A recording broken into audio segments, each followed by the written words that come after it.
Welcome back to ABC General Hospital Spoilers channel. Today we're diving into an episode that turns Port Charles into a pressure cooker of secrets, guilt, and dangerous decisions. Wednesday, December 3rd is not just another midweek installment, it's a confession day, a reckoning day, and perhaps the first domino in a chain of disasters that no one can fully see coming.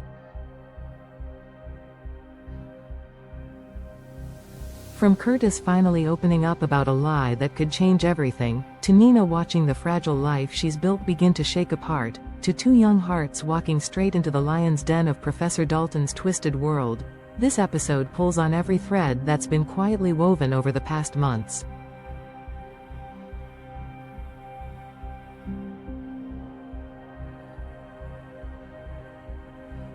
And at the center of it all is Laura, facing the chilling realization that what she thought was a one-time nightmare may actually be a calculated warning. The hour circles first around Curtis Ashford, a man who has spent far too long pretending his conscience could be quieted by good intentions.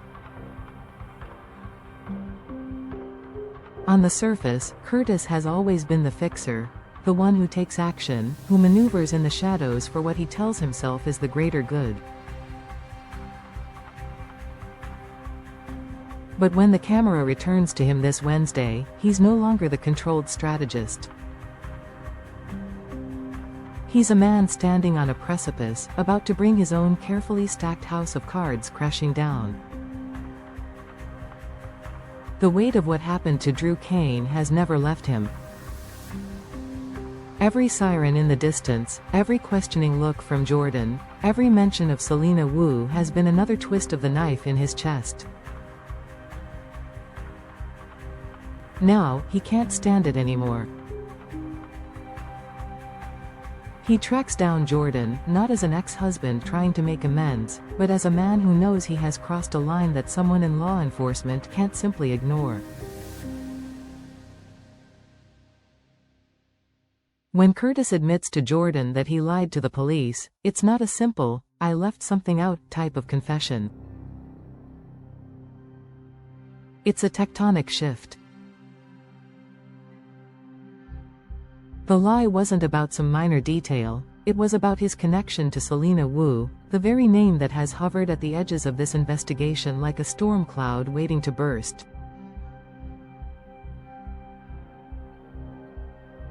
Curtis has danced around the truth, letting everyone believe that whatever happened to Drew came from some unknown enemy in the shadows.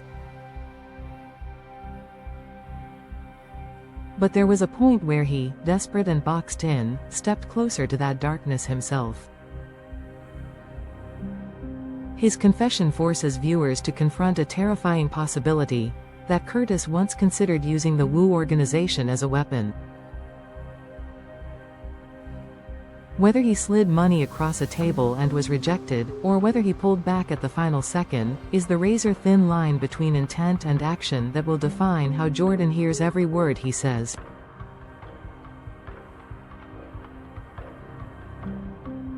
That's what makes this confession so compelling.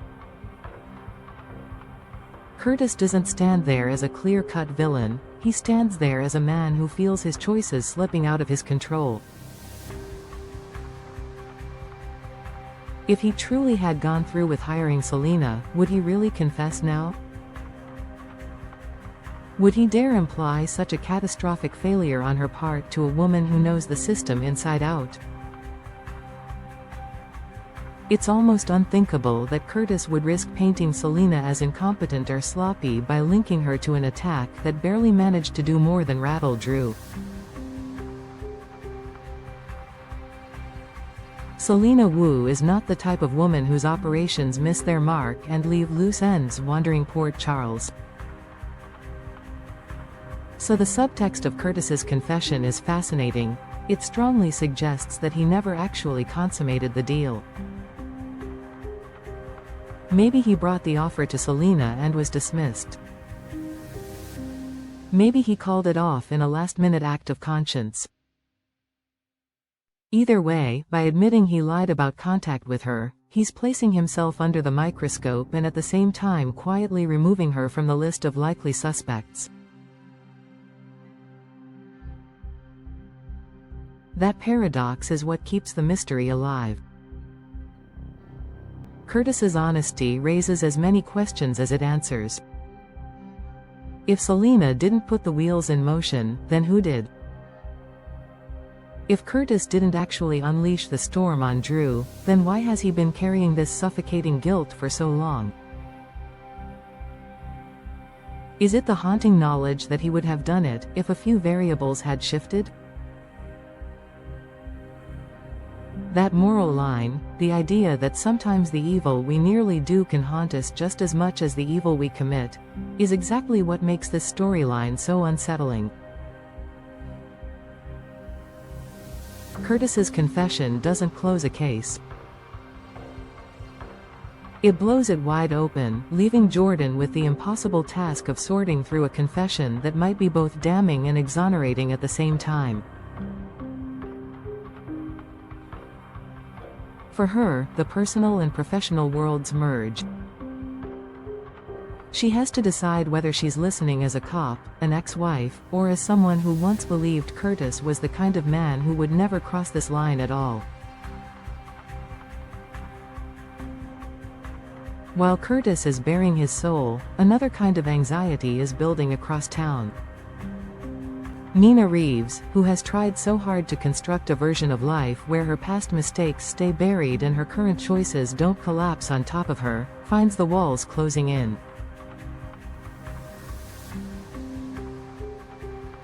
When we catch up with Nina, she's already frayed at the edges. The day has been long, every interaction another reminder that secrets never stay quiet in Port Charles. By the time she crosses paths with Ava Jerome, Nina is ready to say the one thing no one in this town should ever say: that things can't possibly get worse. It's the emotional equivalent of daring fate to show its hand. Ava, however, is not in the mood to let Nina indulge in that kind of denial. She has seen too much, done too much, to believe in the fantasy that the worst is already behind them. The way she challenges Nina's optimism, or what passes for it, is a verbal slap in the face. Underneath the calm surface of their conversation lies a deeper tension. What does Ava know that Nina doesn't? Or, even more disturbing, what does Ava suspect Nina has done that Nina is desperately hoping never comes to light? The mention of Portia Robinson hangs in the air like a storm cloud. Ava has already taken the liberty of warning Portia to brace for a police investigation, a move that suggests she's either piecing together her own theory or ruthlessly preparing Portia for fallout Nina has tried to pretend won't come.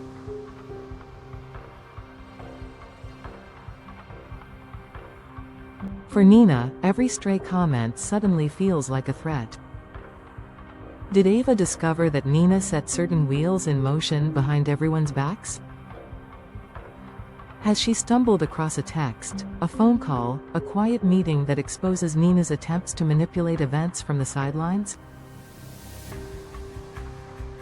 The tension between them isn't just about gossip or harsh words, it's about the realization that Ava is not a woman who sits on explosive information.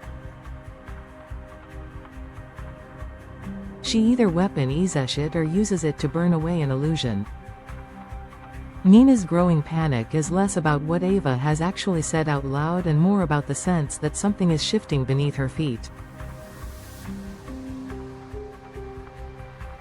When a person like Ava tells you the day can get worse, what she's really saying is that the truth is coming, and you don't get to control how it lands. While the adults of Port Charles are drowning in secrets and half-truths, two young hearts are making a very different kind of mistake, one born not of malice, but of reckless courage and misplaced trust in their own instincts.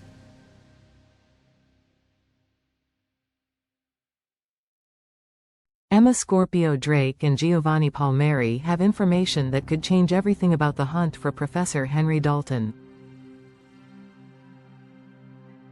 Somewhere, somehow, they've gotten wind of a second lab, another hidden outpost in Dalton's network of horror. Instead of bringing this intel to the WSB, to their parents, or to anyone who understands the scale of danger they are facing, they decide to act on their own. There is something tragically romantic about that choice. Emma and Gio are convinced that if they can just get ahead of the adults, if they can be the ones to find the lab, they can help stop whatever Dalton is planning.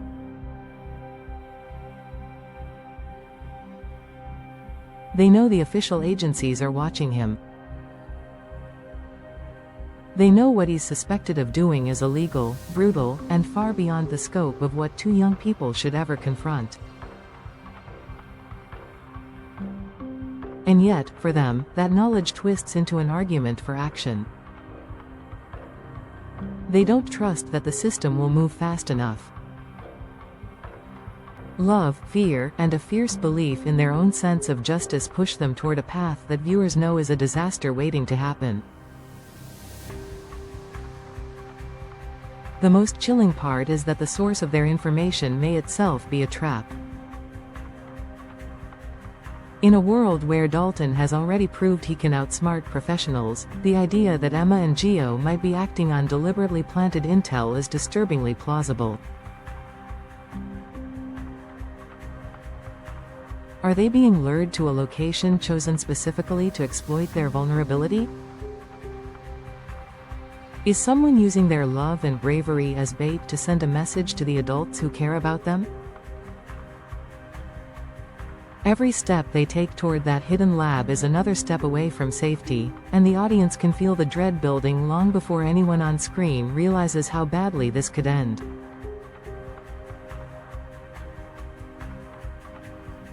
It's the classic Port Charles tragedy. Young people trying to fix the mess created by the older generation, only to be swallowed by dangers they can't fully comprehend. Hovering in the background of all this turmoil is Laura Collins, a woman who knows more than most about how one person's choices can change the course of a town's history.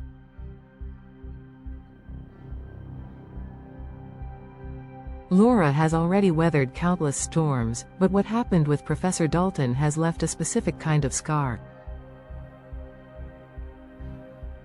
This Wednesday, she finally stops pretending she can carry that burden alone. She turns to Kevin Collins, the man who has walked with her through so many battles, and lets the truth spill out.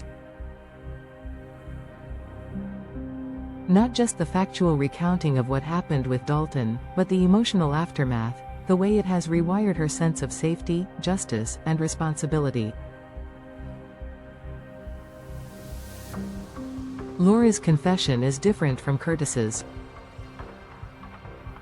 She isn't admitting to a lie so much as admitting that she has been trying to minimize the significance of what took place. She wanted to believe that Dalton's actions, his reappearance, his twisted games, were a contained crisis. It was easier to tell herself that she had handled it, that the danger had passed, that what she experienced was just another twisted chapter in a book that could finally be closed.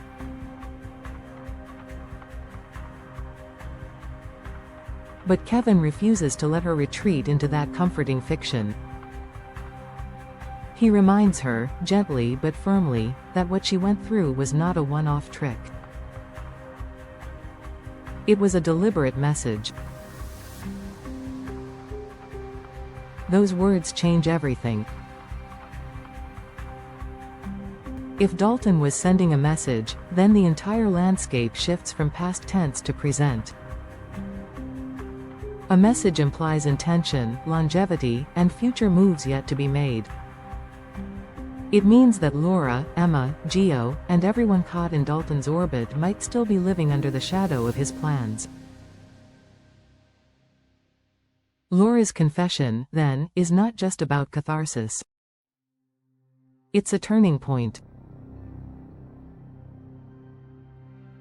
By acknowledging the possibility that Dalton's games are not over, she is forced to reassess how she protects the people she loves, how she works with law enforcement, and how much she is willing to sacrifice to prevent another tragedy.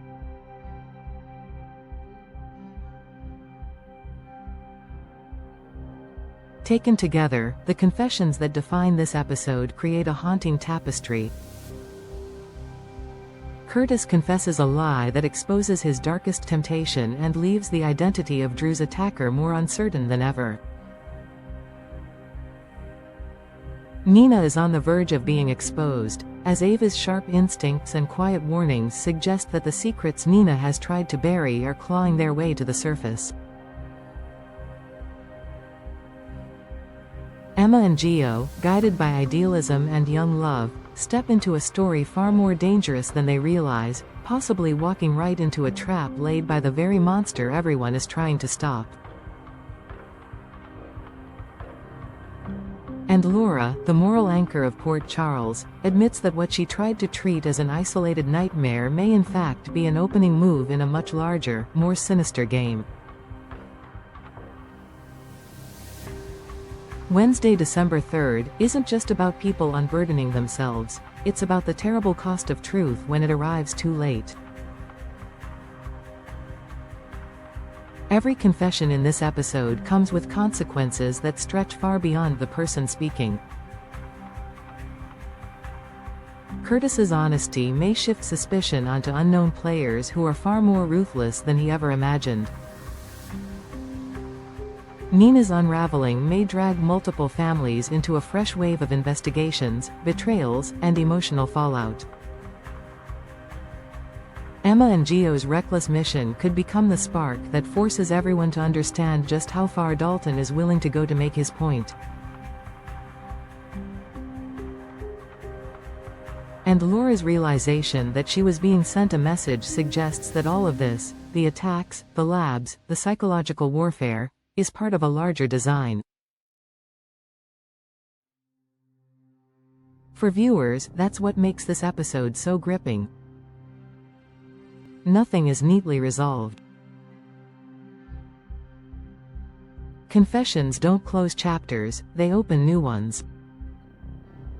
The truth doesn't bring peace, it exposes how fragile Port Charles has become. The sense that someone, somewhere, is always one step ahead lingers long after the episode fades to black. And as we move beyond this confession-filled Wednesday, one question hangs heavily over everything. If this was just the beginning of the reckoning, how much more will Port Charles have to lose before the full truth finally comes out?